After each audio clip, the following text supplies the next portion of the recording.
दिल्ली के एक पुराने इलाके में रहने वाली निशा अपनी मीठी आवाज और मासूम मुस्कान की वजह से पूरे मोहल्ले में जानी जाती थी। उसके घर की छत से सामने वाले पार्क और दूर तक फैली पुरानी इमारतें दिखाई देती थीं। निशा के पिता बहुत सख्त स्वभाव के थे और उसकी माँ हमेशा समाज और रिश्तेदारों की बातों में उलझी रहती थी। निशा कॉलेज में पढ़ती थी और उसी कॉलेज में अर्जुन नाम का एक लड़का भी था। अर्जुन पढ़ाई में तेज, शांत और बेहद समझदार लड़का था। दोनों की दोस्ती धीरे धीरे प्यार में बदल गई। हर शाम कॉलेज के बाद वे कुछ देर साथ बिताते और रात को मोबाइल पर घंटों बातें करते। लेकिन उनके परिवार अलग जाति के होने की वजह से इस रिश्ते के खिलाफ थे। निशा के घर में उसकी शादी किसी और से करवाने की बातें होने लगी थीं। इसी कारण वह हर रात चुपके से घर की छत पर चली जाती और अर्जुन से घंटों बातें करती। कभी हंसती, कभी रोती, कभी भविष्य के सपने सजाती। रात के सन्नाटे में उसकी आवाज दूर तक गूंजती थी, लेकिन उस घर की छत से जुड़ा एक पुराना राज्य था। कई साल पहले उसी मोहल्ले में रोहन नाम का एक लड़का रहता था। वह भी किसी लड़की से बेहद प्यार करता था, लेकिन उसकी प्रेम कहानी अधूरी रह गई। एक रात उसने उसी छत से कूदकर अपनी जान दे दी थी। लोगों का कहना था कि उसकी आत्मा आज भी उस इलाके में भटकती है। निशा को इन बातों पर कभी विश्वास नहीं था। वह हर रात छत पर जाकर अर्जुन से बातें करती रही। धीरे धीरे उसे महसूस होने लगा कि कोई उसे देख रहा है। कभी पीछे से कदमों की आवाज आती, कभी किसी के सांस लेने की। लेकिन जब वह मुड़कर देखती, वहां कोई नहीं होता। एक रात करीब 2 बजे वह छत पर अर्जुन से बात कर रही थी। अचानक फोन पर तेज खरखराहट होने लगी। अर्जुन की आवाज गायब हो गई और उसकी जगह किसी अजनबी लड़के की धीमी आवाज सुनाई दी। तुम बहुत प्यारी बातें करती हो, हर रात मुझसे भी बात किया करो। निशा डर गई। उसने तुरंत फोन काट दिया। उसे लगा शायद नेटवर्क की दिक्कत होगी, लेकिन उसी रात उसने अपने पीछे किसी की परछाई देखी। एक लंबा दुबला लड़का जिसकी आंखें पूरी तरह काली थीं।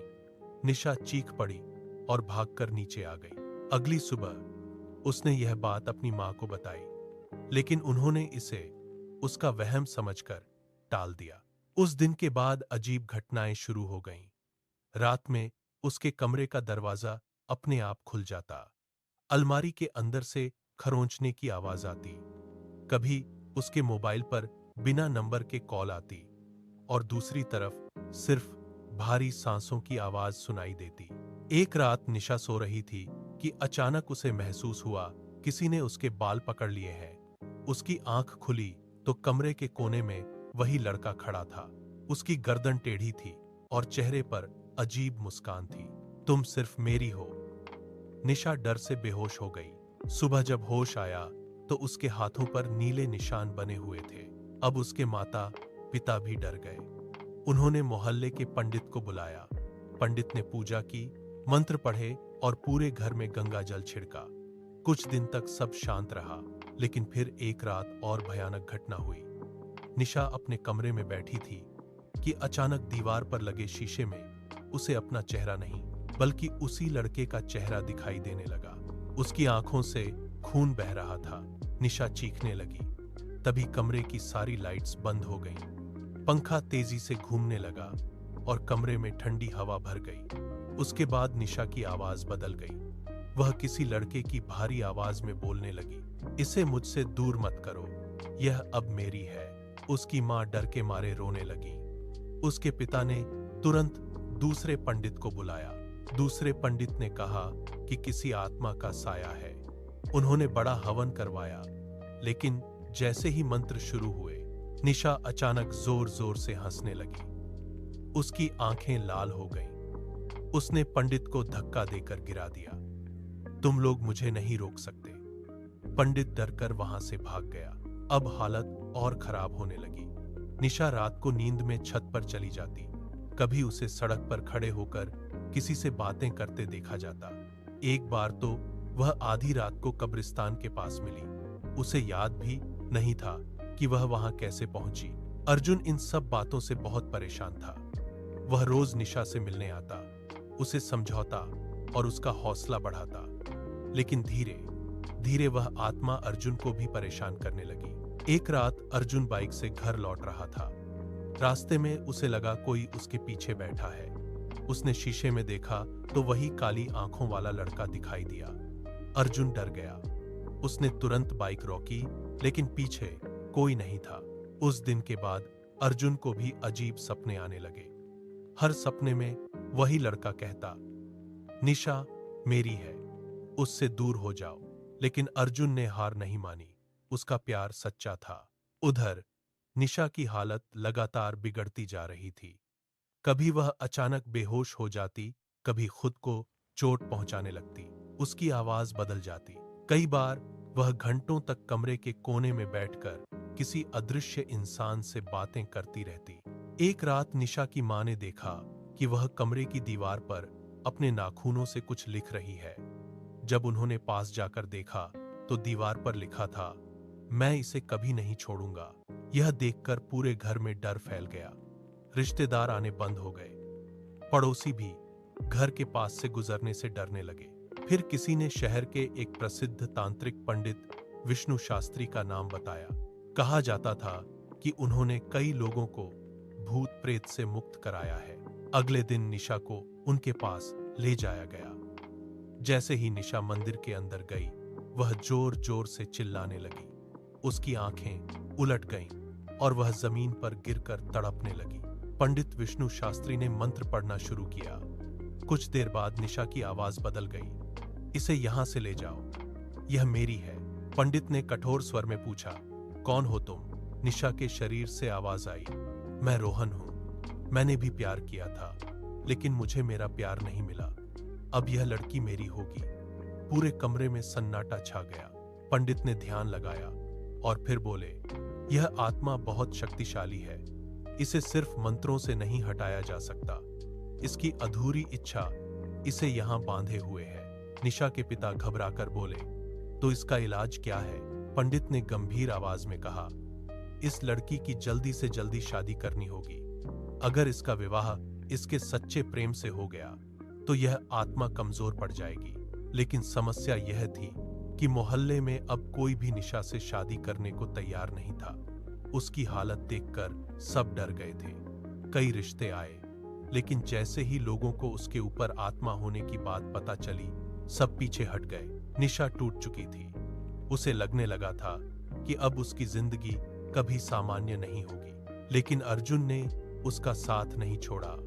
वह सीधे निशा के घर पहुंचा और उसके पिता से बोला, मैं निशा से शादी करूंगा। निशा के पिता चौंक गए। तुम्हें पता है ना इसके साथ क्या हो रहा है?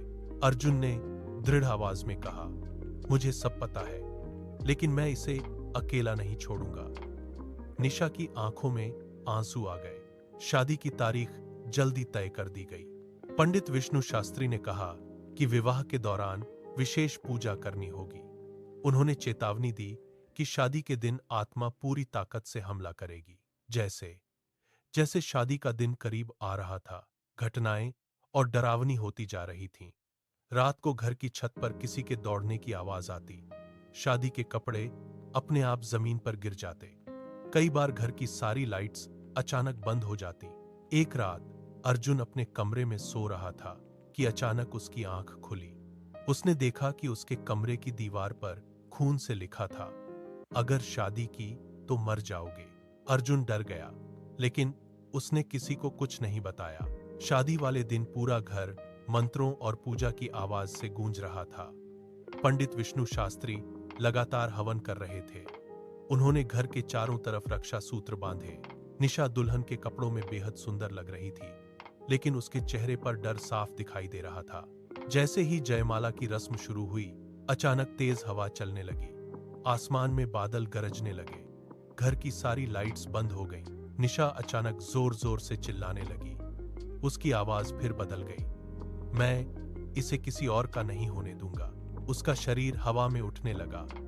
मेहमान डरकर भागने लगे। कई लोग बेहोश हो गए। पंडित विष्णु शास्त्री ने तुरंत मंत्र पढ़ना शुरू किया।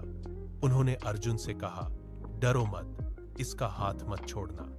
अर्जुन ने मजबूती से निशा का हाथ पकड़ लिया। तभी कमरे में वही काली परछाई दिखाई दी। उसकी आंखें जल रही थीं। वह जोर जोर से चिल्ला रहा था, यह मेरी है। पंडित ने हवन में आहुति डाली और जोर से मंत्र पढ़े। पूरा कमरा कांपने लगा। निशा दर्द से चीख रही थी। अचानक पंडित ने अर्जुन से कहा, जल्दी मंगलसूत्र पहनाओ। अर्जुन ने कांपते हाथों से निशा के गले में मंगलसूत्र पहनाया और उसकी मांग में सिंदूर भर दिया। जैसे ही सिंदूर उसकी मांग में पड़ा, कमरे में तेज प्रकाश फैल गया। वह काली परछाई जोर से चीखी। उसकी आवाज पूरे घर में गूंजने लगी। नहीं, कुछ ही क्षणों में वह परछाई धुएं में बदलकर गायब हो गई। निशा अचानक शांत हो गई और बेहोश होकर अर्जुन की बाहों में गिर पड़ी। पूरा घर शांत हो गया। हवा रुक गई। लाइट्स वापस आ गईं। पंडित विष्णु शास्त्री ने गहरी सांस लेते हुए कहा, अब यह आत्मा हमेशा के लिए चली गई है। कुछ देर बाद निशा को होश आया। इस बार उसकी आंखों में डर नहीं था, वह सामान्य लग रही थी। उसने अर्जुन की तरफ देखा और धीरे से मुस्कुरा दी। उस रात के बाद कभी कोई अजीब घटना नहीं हुई। निशा पूरी तरह ठीक हो गई। धीरे धीरे दोनों की जिंदगी सामान्य होने लगी। कुछ महीनों बाद अर्जुन और निशा नए घर में रहने लगे। वे खुश थे। कभी कभी निशा उस पुरानी छत को याद करती जहां से यह सब शुरू हुआ था, लेकिन अब उसके दिल में डर नहीं था। एक दिन उसने अर्जुन से कहा, अगर तुम मेरा साथ नहीं देते तो शायद मैं कभी बच नहीं पाती। अर्जुन मुस्कुराया और बोला, सच्चा प्यार हर अंधेरे को हरा देता है। दोनों एक दूसरे का हाथ पकड़कर मुस्कुराने लगे। लेकिन उस पुरानी छत पर आज भी रात के सन्नाटे में कभी कभी किसी लड़के की धीमी आवाज सुनाई देती है, तुम बहुत प्यारी बातें करती हो।